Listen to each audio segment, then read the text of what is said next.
नमस्कार, मैं हूं आपके साथ राखी लांबा और आप देख रहे हैं HNN न्यूज। बुलेटिन का आगाज करेंगे बड़ी जानकारी के साथ। बिहार चुनाव को लेकर ये बड़ी खबर है, जहां पर एनडीए ने अपनी तैयारियां जो है वो तेज कर ली है। एनडीए का घोषणा पत्र आज जारी होगा। गृह मंत्री अमित शाह प्रेस कॉन्फ्रेंस इस वक्त कर रहे हैं। घोषणा पत्र को लेकर ये प्रेस कॉन्फ्रेंस जो है वो शुरू हो चुकी है। प्रेस कॉन्फ्रेंस शुरू हो गई है। घोषणा पत्र को लेकर प्रेस कॉन्फ्रेंस शुरू हो चुकी है। 10 बज चुके हैं और अमित शाह की प्रेस कॉन्फ्रेंस जो है घोषणा पत्र को लेकर वो शुरू हो गई है। घोषणा पत्र को लेकर ये प्रेस कॉन्फ्रेंस, बिहार चुनाव को लेकर एनडीए की तैयारियां लगातार तेज हो गई है। अमित शाह जो है लगातार चुनावी रैलियां कर रहे हैं, तो वहीं प्रधानमंत्री नरेंद्र मोदी भी आज बिहार में हुंकार भरेंगे और दूसरी तरफ केंद्रीय गृह मंत्री अमित शाह जो है वो प्रेस कॉन्फ्रेंस कर रहे हैं और बिहार में मैनिफेस्टो जो है वो जारी होगा। और इसी के साथ साथ क्या कुछ कह रहे हैं वो भी आपको बताएंगे।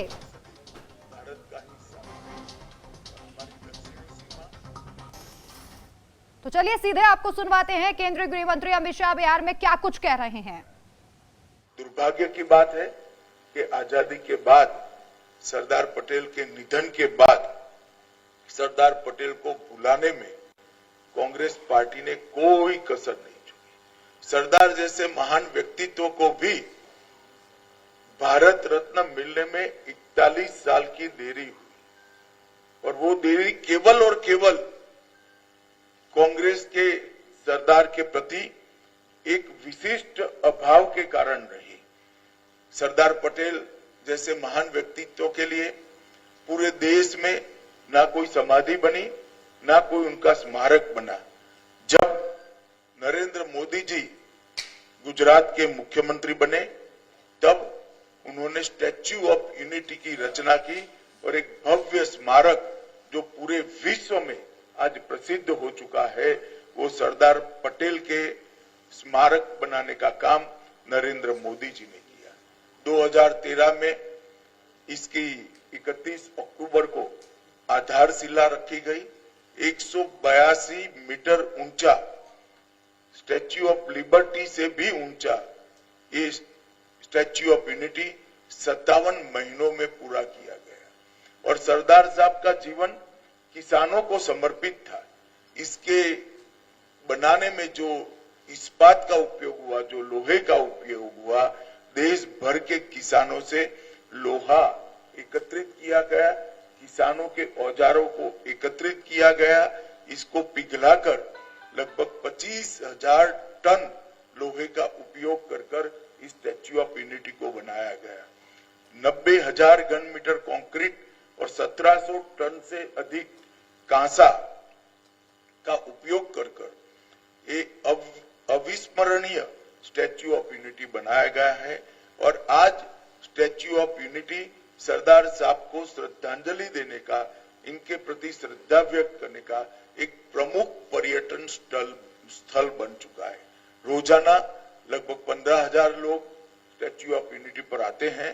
अब तक देश के 2.5 करोड़, देश और विदेश के 2.5 करोड़ लोगों ने स्टैच्यू ऑफ यूनिटी का विजिट किया है और एक प्रकार से भारत का एक इंजीनियरिंग मार्वेल के रूप में प्रस्तावित हुआ है।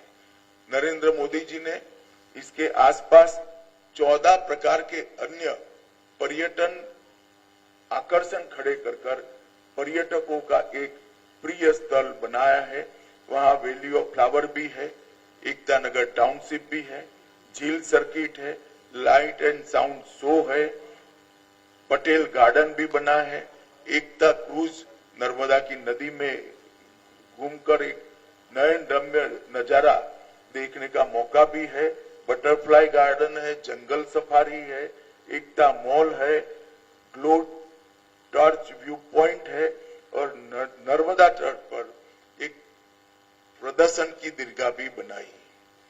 एकता नगर का जो कार्यक्रम हो रहा है, सापुतारा और विंध्याचल की पर्वतमालाओं के बीच में एकता नगर स्थित है। वहीं पर कल सुबह प्रधानमंत्री जी 7:55 को परेड की सलामी लेंगे।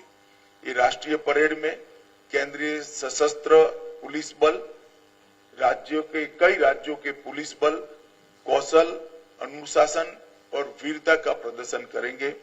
इस वर्ष परेड के अंदर सीआरपीएफ के 5 शौर्य चक्र विजेता और बीएसएफ के 16 वीरता पदक विजेता भी शामिल होंगे। परेड का नेतृत्व महिला पुलिस अधिकारियों द्वारा किया जाएगा और परेड में ढेर सारे सांस्कृतिक प्रदर्शन भी करने का आयोजन हुआ है। हर राज्य की पुलिस से, हर सीएपीएफ के जवान अपना सांस्कृतिक कौशल का भी परिचय कराएंगे। बीएसएफ का ऊंट दल और ऊंट सवार बैंड भी इसके अंदर शामिल होगा। गुजरात का घुड़सवार दस्ता शामिल होगा। आसाम पुलिस का मोटरसाइकिल डेयर डेविल शो भी इसके अंदर होगा और कश्मीर और पंजाब की पुलिस भी इसके अंदर हिस्सेदारी करेगी। एनएसजी, एनडीआरएफ, अंडमान निकोबार द्वीप समूह और पांडिचेरी भी अपनी अपनी झांकियां रखेंगे। जम्मू और कश्मीर पुलिस भी अपनी अपनी झांकी रखेगी। वायुसेना की सूर्य किरण टीम, उनका भव्य एयर शो इस परेड का शिखर बिंदु होने वाला है। 900 से ज्यादा कलाकार देश भर से आकर हमारे देश की सांस्कृतिक विरासत को देश और दुनिया के सामने रखेंगे और एक प्रकार से ये परेड सच अर्थ में भारत की एकता का परेड बनकर रहेगा। एक भारत श्रेष्ठ भारत के कंसेप्ट को जमीन पर उतारने का काम करेगा और सरदार साहब की 150वीं जयंती के बाद अब हर 31 अक्टूबर को 26 जनवरी की तर्ज पर ही ये परेड नियमित रूप से मनाया जाएगा और हमेशा के लिए देश के युवाओं को सरदार साहब के सिद्धांतों को और सरदार साहब के देश के लिए किए हुए कामों को जानकारी देने का ये माध्यम बनेगा। मेरा सभी मीडिया के प्रतिनिधियों से विनती है कि इस परेड को ज्यादा से ज्यादा लोगों तक पहुंचाने के लिए आप मदद करिए और इस परेड के माध्यम से फिर से एक बार देश में एकता और अखंडता के लिए एक मजबूत माहौल खड़ा हो, इस दिशा में हम सब काम करेंगे। ये इंफॉर्मेशन देने के लिए ही बीच चुनावी माहौल में आप लोगों को बुलाया था, क्योंकि और कोई पॉलिटिकल बात हो नहीं सकती। आचार संहिता यहाँ पर विद्यमान है। चुनाव आयोग से परमिशन लेकर इन नॉन पॉलिटिकल इश्यू पर ही आपसे बात करने के लिए आप सभी को बुलाया था।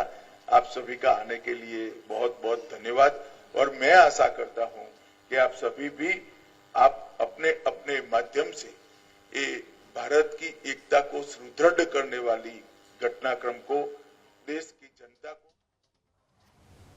चलिए, बिहार से एक और बड़ी जानकारी सामने आ रही है, जहां केंद्रीय गृह मंत्री अमित शाह की आज ताबड़तोड़ रैलियां हैं। बिहार में 4 जनसभाओं को संबोधित करने वाले हैं अमित शाह। लखीसराय और मुंगेर में जनसभा होगी, नालंदा और पटना में भी जनसभा अमित शाह के द्वारा की जाएगी। तो अभी आप सुन रहे थे कि अमित शाह किस तरीके से बता रहे थे कि जैसे 26 जनवरी को परेड होती है, रिहर्सल होती है, उसी तरीके से सरदार पटेल की जयंती के दिन भी वैसे ही परेड निकाली जाएगी। सभी मीडिया कर्मचारियों से उन्होंने अनुरोध किया कि आप सभी इसे जरूर कवर करें और लोगों तक पहुंचाएं। और बिहार में ही अभी मौजूद है अमित शाह। आज उनकी 4 जगह पर जनसभाएं हैं। सबसे पहले उन्होंने प्रेस कॉन्फ्रेंस की और सरदार पटेल की जयंती को लेकर कई प्रमुख बातें उन्होंने जो है वो साझा की है। किस तरीके का कार्यक्रम रहेगा इसे लेकर जानकारी दी। और अब आपको बता दें कि कुछ ही देर में जो है वो जनसभा भी करेंगे अमित शाह। नालंदा और पटना में भी अमित शाह की जनसभा है।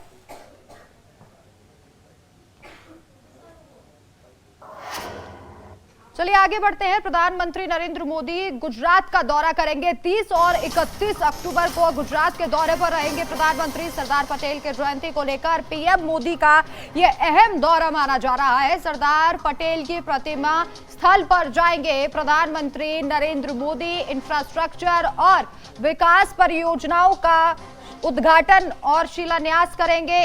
1140 करोड़ रुपए से अधिक की परियोजनाओं का शिलान्यास किया जाएगा। केवड़िया में ई बस सेवाओं का शुभारंभ प्रधानमंत्री नरेंद्र मोदी के द्वारा किया जाएगा। तो प्रधानमंत्री नरेंद्र मोदी 2 दिवसीय गुजरात के दौरे पर 30 और 31 अक्टूबर तक ये दौरा रहेगा।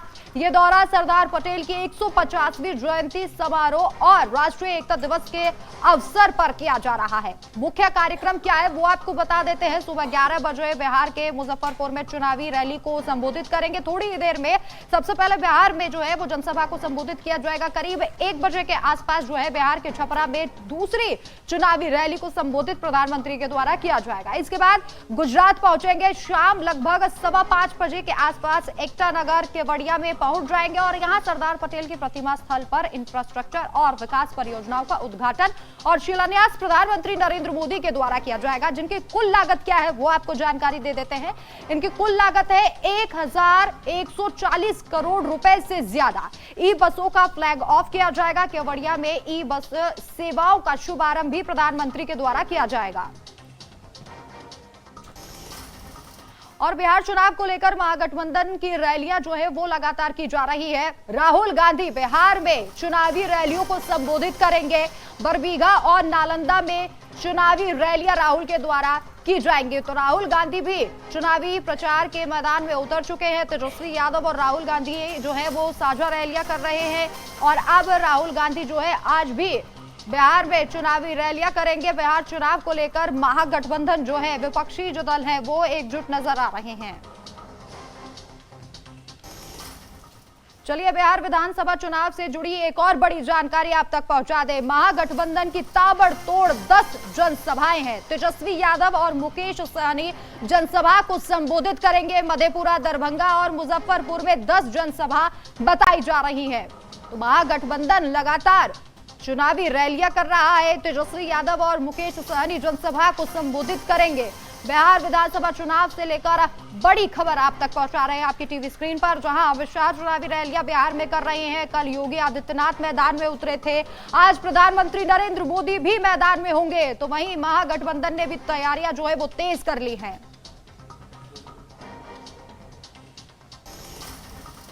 और अब यूपी के गोरखपुर से खबर है, जहां पर 1 नवंबर को डिप्टी सीएम ब्रजेश पाठक का गोरखपुर दौरा है। सुबह करीब 10:45 यानी कि 11 बजे के आसपास एयरपोर्ट पर डिप्टी सीएम पहुंच जाएंगे।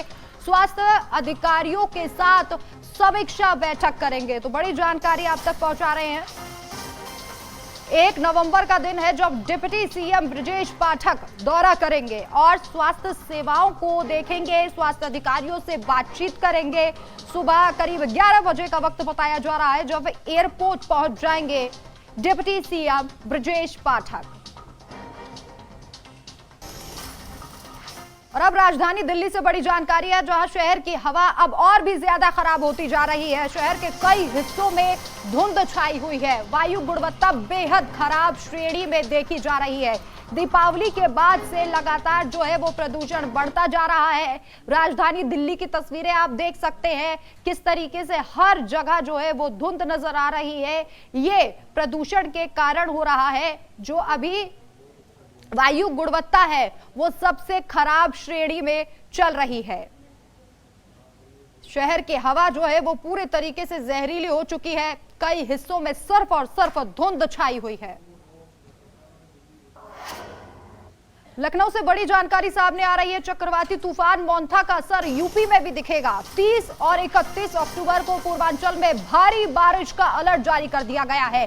काशी मिर्जापुर मंडल में मूसलाधार बारिश की चेतावनी दी गई है। 31 जिलों में गरज चमक के साथ हवाएं चलने की संभावनाएं बताई जा रही है। 30 से 40 किलोमीटर प्रति घंटे की रफ्तार से झोंकेदार हवा चलेंगी। लोगों से सतर्क और सावधान रहने की अपील की जा रही है। तूफान के असर से दिन के तापमान में गिरावट भी दर्ज की गई है। तो धीरे धीरे यूपी में यानी कि उत्तर प्रदेश में जो सर्दियां हैं सर्दी ने एंट्री कर ली है और अब जो मोंथा तूफान आंध्र प्रदेश से उठा था वो उत्तर प्रदेश तक पहुंचने वाला है। 24 घंटे मौसम विभाग ने पहले ही जो है वो चेतावनी जारी कर दी थी। कई इलाकों में तेज बारिश की चेतावनी जो है वो दे दी गई है। 31 जिलों में गरज के साथ जो है वो बादल चमक सकते हैं। चक्रवाती तूफान मोंथा का असर जो है वो देखा जा सकता है उत्तर प्रदेश में। चलिए, बड़ी जानकारी अलीगढ़ से, जहां नगर निगम कार्रवाई के दौरान एसडीएम की गाड़ी पर हमला किया गया है। मौके से टीम के साथ भागकर एसडीएम ने अपनी जान बचाई है। सरकारी भूमि से कब्जा हटाने के लिए पूरी टीम पहुंची थी। क्यामपुर थाना क्षेत्र में बिना पुलिस को सूचना दिए ये टीम पहुंच गई। भारी संख्या में ग्रामीण जो है इकट्ठा हो गए और टीम पर हमला कर दिया। ग्रामीणों के हमले से एसडीएम और उनकी टीम जो है उन्हें चोट भी आई है। एसडीएम के गाड़ी के शीशे भी तोड़ दिए गए और जमकर बवाल लोगों ने किया है।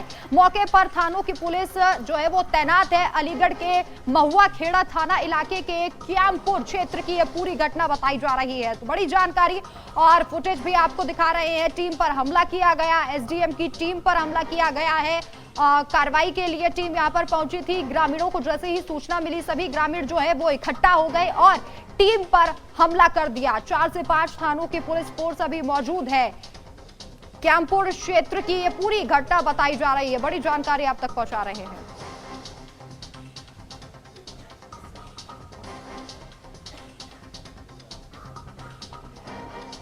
भारी हंगामे के बाद कई थानों की पुलिस जो है वहां पर तैनात कर दी गई है।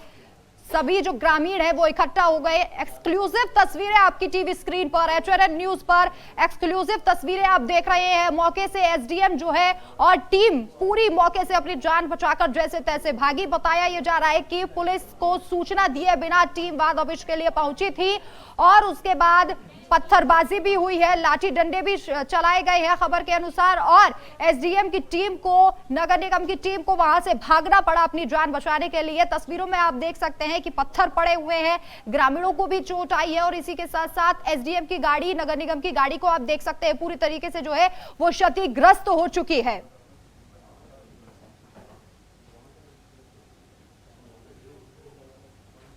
प्रॉपर्टी है जिसका अतिक्रमण हटाने के लिए नगर निगम, देखिए ये असदपुर क्याम है। यहाँ पे जो है नगर निगम की कुछ प्रॉपर्टी है जिसका अतिक्रमण हटाने के लिए नगर निगम की टीम शाम 6 बजे के आसपास आई थी। इसमें नगर निगम की टीम द्वारा जो है थाने पे ना कोई लिखित सूचना दी गई थी, ना फ़ोन के माध्यम से सूचित किया गया था। ये नगर अतिक्रमण हटा रहे थे। इसी दौरान जो है जिनका अतिक्रमण हटाया जा रहा था उसमें से कुछ महिलाओं ने विरोध प्रदर्शन शुरू किया और भीड़ उग्र हो गई। तो नगर निगम की टीम के द्वारा जो है थाना प्रभारी को सूचित किया गया। तत्काल थाना प्रभारी द्वारा जो है अपनी टीम भेजी गई और पीछे पीछे थाना प्रभारी भी आ रहे थे। जैसे वो लोग यहाँ पहुँचे तो भीड़ शांत हो चुकी थी, लेकिन इसी दौरान दूसरी गली में कुछ लोग इकट्ठा थे और एसडीएम अतरौली जो है इसी रास्ते से गुजर रहे थे। ये बेसिकली थाना महुआ खेड़ा में असदपुर कयाम नामक गांव है और ये नगर निगम सीमा में आता है। नगर निगम की टीम इसमें इंक्रोचमेंट हटाने के लिए आई थी, जो कि ग्राम सभा की लैंड है जिसका मैनेजमेंट नगर निगम के द्वारा देखा जाता है। तो उसी पे इंक्रोचमेंट हटाने के लिए आई थी। इंक्रोचमेंट हटाने के बाद जब वो लोग टीम चली गई है तो यहाँ कुछ लोकल लोग इकट्ठा हो गए हैं और एक और दूसरे एसडीएम साहब की वहाँ से गाड़ी जा रही थी जिस पर पथराव किया गया है। एसडीएम सर कौन थे, कहाँ के थे? एसडीएम साहब अतरौली के थे। हाँ, वो अपने किसी व्यक्तिगत कार्य से कहीं जा रहे थे। ये बेसिकली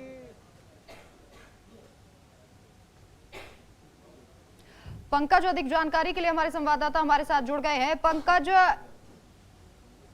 माफ कीजिएगा जितेंद्र, अधिक जानकारी के लिए हमारे संवाददाता हमारे साथ जुड़ गए हैं। जितेंद्र, पूरा मामला क्या था, क्योंकि एसडीएम की गाड़ी पूरी तरीके से जो फुटेज सामने आई है उसमें क्षतिग्रस्त देखी जा रही है। देखिए बता दो, ये पूरी घटना कल शाम देर शाम की है, जहां पर असदपुर कयाम है जो थाना महुआ खेड़ क्षेत्र में पड़ता है। इसमें गाटा संख्या 328 पर ऊसर भूमि अंकित है, जिसको लेकर सरकार, जो कि सरकारी भूमि में आती है, जिसको लेकर राजस्व की टीम वहां पर पहुंची हुई थी और साथ में नगर निगम टीम थी जो उस अवैध अतिक्रमण को हटा रही थी। जिसके बाद वहां पर जो क्षेत्रवासी उनका विरोध हुआ। विरोध के बाद उनके द्वारा वो कार्रवाई रोक दी गई थी और वो जो टीम थी वो चली गई थी। लेकिन उसी दौरान अतरौली एसडीएम का वहां पर आना होता है और वहां के जो विरोध करने वाले तत्व उनके द्वारा इनके ऊपर पथराव किया गया, इनकी गाड़ी पर पथराव किया गया, जिसमें वो ड्राइवर दोनों की चोटें आई हैं। जो और इसके बाद लास्ट में एसएसपी और आला अधिकारी वहां पहुंचे हैं और उस पूरे मामले की छानबीन की गई है। जी, अभी फिलहाल जो स्थिति है वहां पर कंट्रोल में है क्या जितेंद्र? देखिए पूरी तरीके से कंट्रोल में है और मैं आपको बता दूं वहां पर लॉ एंड ऑर्डर पूरे एक्टिवेट करते हुए, साथ में जो इन लोगों के ऊपर एफआईआर दर्ज कराई गई है, जो वहां पर अधिकारी जो कर अधीक्षक हैं उनके तहरीर पर, और इसमें लगभग 30 से 35 लोगों के खिलाफ में एफआईआर दर्ज कराई गई है। जी चलिए, बहुत बहुत शुक्रिया तमाम जानकारी के लिए। और अब अलीगढ़ से बड़ी खबर है, जहां अलीगढ़ रेलवे स्टेशन पर जीआरपी और आरपीएफ का बड़ा एक्शन दिखाई दिया है। स्वतंत्रता सेनानी एक्सप्रेस ट्रेन में तस्करी की जा रही थी। नाबालिग जो है वो बरामद किए गए हैं। 5 नाबालिग लड़कियों का जीआरपी और आरपीएफ ने रेस्क्यू किया है। बिहार से दिल्ली तस्करी की जा रही थी। आपको ये भी जानकारी दे दें, परिजनों की शिकायत पर रेलवे पुलिस ने ये बड़ा एक्शन लिया। सभी नाबालिग की तस्करी की जा रही थी। एक लड़की जो है वो सीतामढ़ी बिहार के मानपुर गांव की बताई जा रही है। जानकारी के मुताबिक आपको ये बता दें कि नाबालिग लड़कियों की तस्करी की जा रही थी और इसी मौके पर पुलिस पहुंची और छापेमारी की। बिन बताए दिल्ली में काम दिलाने के बहाने ये नाबालिग ले जाई जा रही थी। एक लड़की दोस्ती कर दिल्ली ले जाई जा रही थी। अलग अलग झांसों में फंसाकर इन लड़कियों को तस्करी के लिए ले जाया जा रहा था। 5 नाबालिग लड़कियों का रेस्क्यू किया गया है। तो मानव तस्करी का मामला सामने आया है।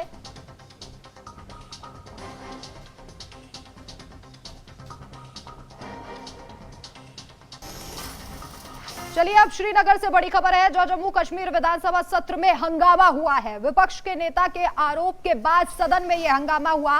बीजेपी विधायक सुनील शर्मा ने सरकार पर आरोप लगाए हैं। पीएचई विभाग में भ्रष्टाचार का आरोप लगाया गया है। हंगामा लगातार जारी है, तो अभी भी हंगामा हो रहा है। विपक्ष के नेता के आरोप के बाद सदन में जोरदार हंगामा। बीजेपी विधायक श्रीनगर जम्मू कश्मीर विधानसभा सत्र के दौरान हंगामा हुआ और तस्वीरें भी आपको दिखा रहे हैं। विपक्ष के नेता के आरोप के बाद इस सदन में हंगामा हुआ है। सर, मेरे ऑनरेबल मिनिस्टर साहब ने अपने हिसाब से जवाब सही दिया है, मगर जो ग्राउंड रियलिटी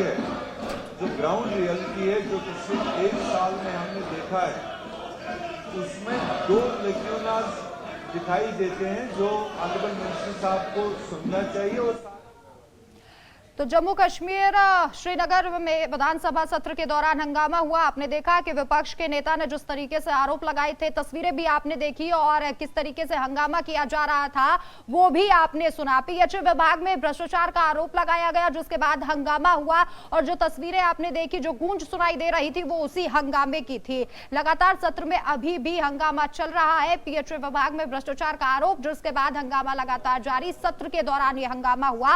विपक्ष के नेता ने आरोप लगाए और इसी आरोप के बाद जमकर हंगामा बरपा है। पीएचई विभाग में भ्रष्टाचार का आरोप और उसके बाद हंगामा, तस्वीरें आप सभी ने देखी। चलिए, इसी दौरान वक्त हो चुका है एक छोटे से ब्रेक का, जल्द वापस लौटेंगे।